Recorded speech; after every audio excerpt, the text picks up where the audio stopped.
Benoît a disparu dans Demain nous appartient. Lors du précédent épisode, une silhouette l'a forcé à se rendre dans la forêt. À l'hôtel, Benjamin jette la chemise que Benoît a déchirée lors de leur altercation. Au même moment, la police se rend au domicile de Benoît et déclare qu'il s'agit d'une disparition inquiétante.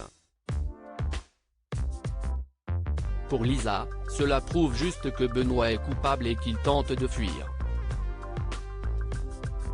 Cependant, un témoin a vu un homme d'une quarantaine d'années agresser Benoît en criant « Je sais que c'est toi qui as tué Alma ».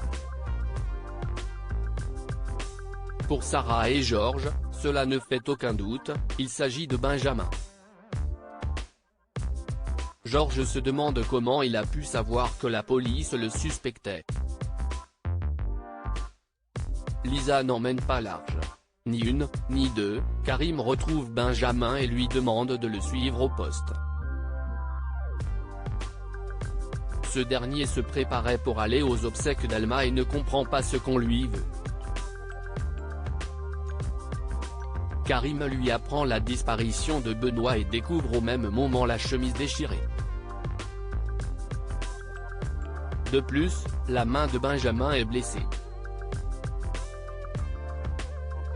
Benjamin décide d'avouer qu'il s'est acharné sur la porte de Benoît. Il explique être allé le confronter quand il a su que la police l'avait libéré alors qu'il était le suspect principal.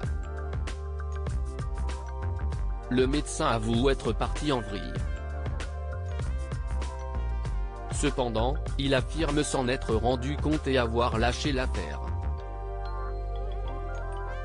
Demain nous appartient épisode du 31 mars. Après avoir tenté de l'étranger, Benjamin affirme avoir pris la route afin de se rendre à l'hôpital. Le médecin demande à Karim de vite vérifier ses dires, car il doit se rendre à l'enterrement d'Alma. L'heure a sonné pour Benjamin de dire au revoir à la femme qu'il aime dans votre série favorite. Tout le monde est réuni à la plage pour rendre un dernier hommage à Alma. Jordan déclame un discours très émouvant. Finalement, relâché par la police, Benjamin fait son dernier adieu à sa femme.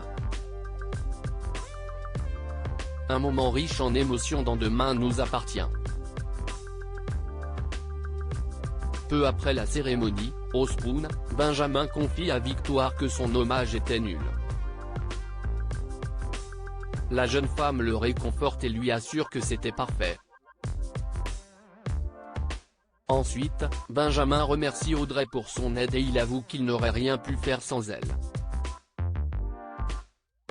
Le médecin rappelle à Audrey qu'Alma la considérait comme une sœur. Benjamin propose à l'Assemblée de porter un toast à Alma. Au commissariat, Lisa rumine quand Karim lui annonce que la voiture de Benoît n'a pas bougé du parking. Lisa émet l'hypothèse qu'il a pu prendre un train ou un bus.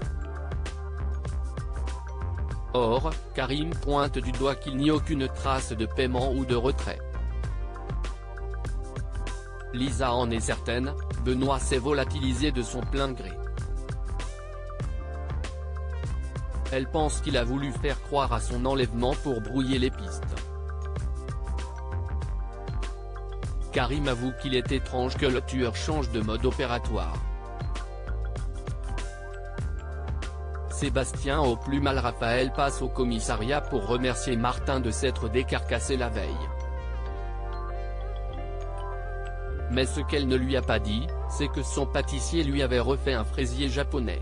L'avocate le remercie d'avoir pris le temps de lui en trouver un. Elle lui propose alors de venir le manger en sa compagnie le soir même, à 19h30. Raphaël souligne qu'elle sera seule. Martin accepte avec plaisir. Cependant, changement de programme, Sébastien passe à l'improviste chez sa fille. Complètement déprimé par l'aveu de Marianne, il avoue être au plus mal. Tout à coup, il comprend que Raphaël attendait quelqu'un et décide de s'en aller.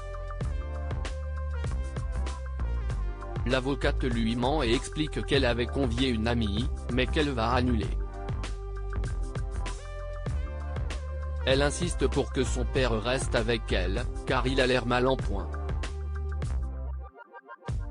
Raphaël prévient discrètement Martin par message. Sébastien se confie sur Marianne. Sa fille pense qu'il aurait dû prévoir que cette histoire n'aboutirait pas puisqu'elle est mariée. Viewsis post ton Instagram à post shared by demain nous appartient @dna-tf1. De son côté, Martin est déçu et se rend au Spoon. Nordine l'incite à proposer un autre rendez-vous à Raphaël. Cependant, Martin estime que c'est à elle de revenir vers lui. Mona les interrompt et lui demande s'il a apprécié son fraisier. Martin ment et lui offre les fleurs qui étaient destinées à Raphaël. Tout à coup, Martin reçoit un SMS de l'avocate qui lui dit que ce n'est que partie remise. À quelques pas de là, Sébastien se fait voler sa voiture. Alors qu'il vient de se garer dans une rue, un homme le pousse violemment et s'enfuit avec sa voiture. Est-ce Benoît ?